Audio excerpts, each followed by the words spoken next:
नमस्कार, म तुलसी भारद्वाज निरौला। आज हामी प्युठानको स्वर्गद्वारी महाप्रभु दर्शन गर्न आइपुगेका छौँ। यहाँनिर यस्तो वातावरण छ, साँच्चै स्वर्गको द्वार। स्वर्गमा आनन्द हुन्छ अरे, आनन्दको महसुस हुने गरी तपाईँले हृदयमा मन मस्तिष्कमा अनुभव गर्न सक्ने गरीको स्थिति छ। जङ्गल, उच्चो ठाउँ, हिमालहरू पर देखिने मठ मन्दिर, न धेरै घुइँचो धेरै भिडभाड छ, न अन्य मठ मन्दिरहरू हामीले दर्शन गऱ्यौँ। नेपालका भारतका विभिन्न मठ मन्दिरहरू दर्शन गऱ्यौँ। यहाँको वस्तुगत जानकारी लिखित रूपमा जे छ त्यो कुरा हामी तपाईँलाई प्रस्तुत गर्छौँ। त्यहाँबाट तपाईँले हेर्न सक्नुहुन्छ। हामीले गरेको अनुभवका बारेमा कुराकानीमा जोडिन्छौँ र ती जानकारीहरू तपाईँले गुगलमा च्याटजिपिटीमा सोद्धा पनि थाहा पाउनुहुन्छ। र यो स्थानमा सहयोग गर्न चाहनुहुने भक्तजनहरूले हामीले क्युआर राखेका हुन्छौँ। त्यहाँ सिधै यही स्वर्गद्वारी महाप्रभुको खातामा जम्मा हुने गरी तपाईँले सिधै जम्मा गर्न सक्नुहुन्छ। र हामी सामान्य जानकारी र धेरै अनुभवका बारेमा कुराकानीमा जोडिन्छौँ। जानकारी तपाईँले अन्य स्थानबाट पनि प्राप्त गर्न सक्नुहुन्छ भन्ने मनसायका आधारमा हामीले यो तरिकाले कुराकानी राख्दैछौँ। ठिक मन्दिरको पश्चिम उत्तरपट्टिको डाँडोमा हामी बसेर यो कुराकानी जोड्दैछौँ। किनभने मन्दिरलाई देखाउने क्रममा हामीले देखाउँदाखेरि प्रकाशको अवस्थाले त्यति राम्रो मन्दिरको सुनिश्चित भिडियो खिच्न सकेनौँ र हामी जङ्गलको पट्टी पारेर भिडियो खिच्दैछौँ र तपाईँलाई जानकारी गराउँदैछौँ। अन्य मठ मन्दिरको तुलनामा हामी नेपालका र भारतका विभिन्न शक्तिपीठहरू गएका छौँ। तपाईँलाई अनुभव छ। हामी नेपालका मुक्तिनाथ गयौँ, पाथिभरा माता गयौँ, मनोकामना गयौँ, पशुपतिनाथ, साक्षात् पशुपतिनाथ भगवानको आँगनमा हामी निरन्तर बास बस्ने गरेका छौँ।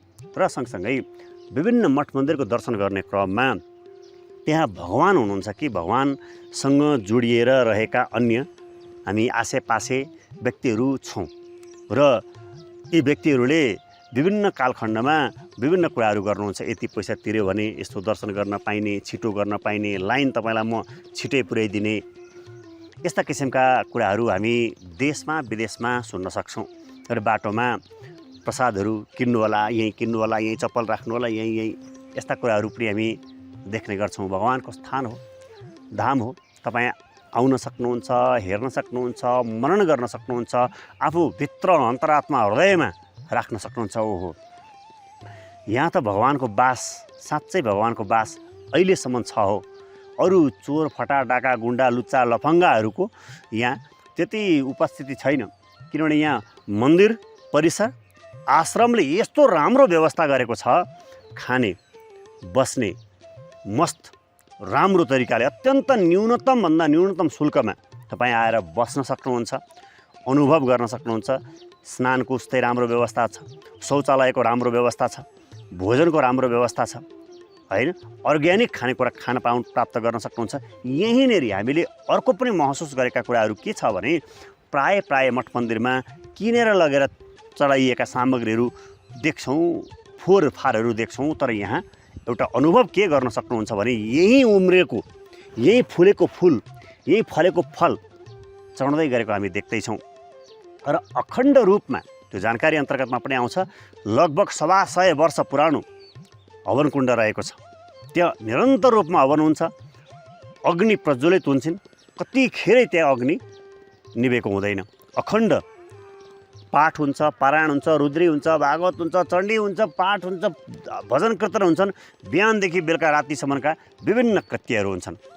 त्यत्रो धेरै भिडभाड छैन। फेरि एउटा टाकुरा छ, स्वर्गद्वारी महाप्रभु वरिपरिबाट घुम्दै चढेर माथि आइपुग्ने ठाउँ छ। र केही सिँढी रहेका छन्। सिँढीबाट हिँड्दै आउने, हिँड्न सक्नेले, हिँड्न नसक्नेले घोडाको व्यवस्था छ।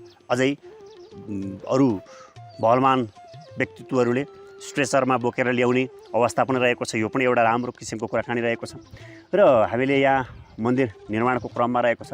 निर्माण जीर्णोद्धार हुँदैछ। त्यसको क्युआर पनि हामीले राखेका छौँ। तपाईँलाई सहयोग गर्न मन लाग्दाखेरि अन्य जानकारीहरू पनि हामीले डिस्क्रिप्सनमा लिङ्क पनि राखेका छौँ र यो जानकारी तपाईँले मजाले पज गर्दै गर्दै पढ्न पनि सक्नुहुन्छ। यो अत्यन्त पुरानो र नेपालका ठुला आश्रमहरूमध्येमा लगभग 26,000 रोपनी र केही बिघा दाङमा र प्युठानमा पनि र पहिला यहाँ धान 2,000 क्विन्टल 500 क्विन्टल तोरी कुतको रूपमा उठ्थ्यो वा आउँथ्यो।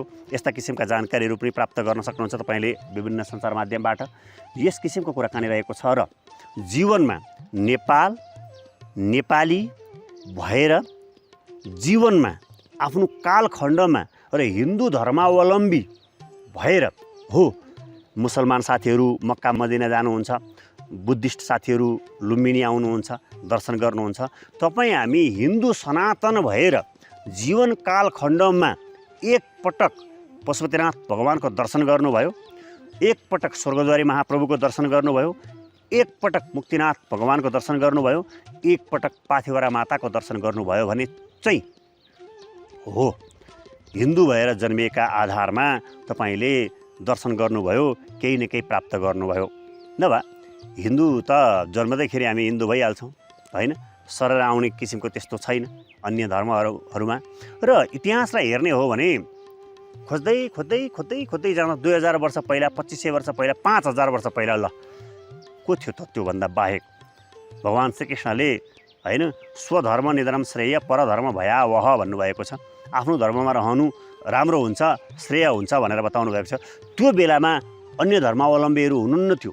आगोले आगो जस्तो धर्म निभाउनुपर्छ, पानीले पानी जस्तो धर्म निभाउनुपर्छ भने जस्तै हिन्दू भएर जन्मिएपछि सनातन वैदिक धर्म परम्परा जीवन पद्धति मान्ने व्यक्तिहरूले यस्ता किसिमका विशिष्ट स्थानका दर्शन मनन अनुभव र हाम्रो आफ्नो के रहेछ यहाँका घरका बनावटहरू, माटोले लिपेका, गाईको संरक्षण, गौशालामा लगभग 400 भन्दा बढी अधिक मात्रामा गाईहरूको सेवा गरिएको पाउँछौँ।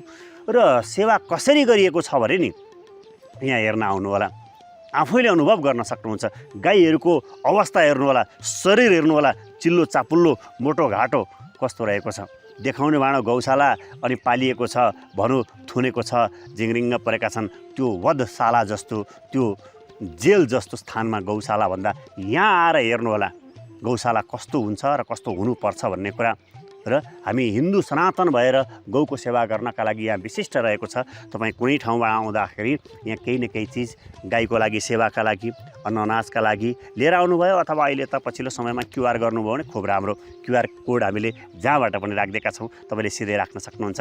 यति कुराकानी जानकारी गरायौँ, हामीले गरेका अनुभवका बारेमा यो कुराकानी जानकारी गरायौँ। त्यो जानकारीहरू तपाईँले अन्य स्थानबाट पनि प्राप्त गर्न सक्नुहुन्छ। सबैको जय होस्, सबैको उन्नति होस्, सबैको प्रगति होस्। स्वर्ग भन्ने कुरा, नर्क भन्ने कुरा मरेर गएर कहाँ पुगेपछि देखिने भन्दा पनि यही छ स्वर्ग, यही छ नर्क। तपाईँ हामीले जीवनयापन गर्ने क्रममा राम्रो काम गऱ्यौँ, धेरैको भलाइ गऱ्यौँ, थोरैभन्दा थोरै मान्छेको आँसु बगोस् तपाईँका जीवनका कालखण्डमा गरेका काम कारबाहीले। यही नै स्वर्गद्वारी, यही नै आनन्द, यही नै खुशहाल रहेको छ। सबैको जय होस् भन्ने कामनाका साथमा म तुलसी भारद्वाज निरौला मिदमाङ्सु स्वर्गद्वारी महाप्रभु प्युठानबाट हामीले यो छायाङ्कन गरेको दिन 2083 सालको वैशाख महिनाको 5 गते। जय होस्।